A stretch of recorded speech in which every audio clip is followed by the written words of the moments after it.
Hello everyone welcome and welcome back to my mini blog. आज morning पुओ एत हैरान करदेला जे आमको जमा भी किसी काम करानी से आज लंच रे आमर भात भजा आ चकड़ा टमाटो आलू बैगण चकड़ा होता से शुकुआ आज बहुत दिन पर शुकुआ खाइली कारण प्रेगनेंसी शुकुआ अलाउ नहीं खाइबार जेहेतु प्रेगनेंसी मत हेयर कटिंग भी अलाउ नाला से आज हेयर कटिंग आज बाहर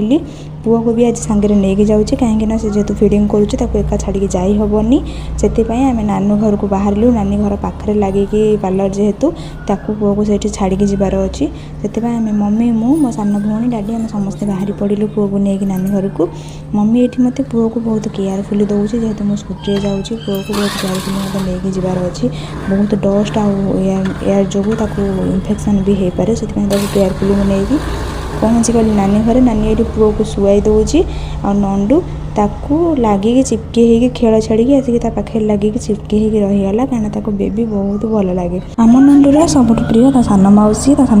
से तार बादाम पकड़ी और पॉपकॉर्न शेयर कला से केबे शेयर करेनि से आज मत भी शेयर कर देछि कहीं बेबी जेहेतु आसीला जदि मो चैनल नुआ आसी लाइक शेयर सब्सक्राइब करा जमार भूलें नेक्स्ट वीडियो देखा जय जगन्नाथ।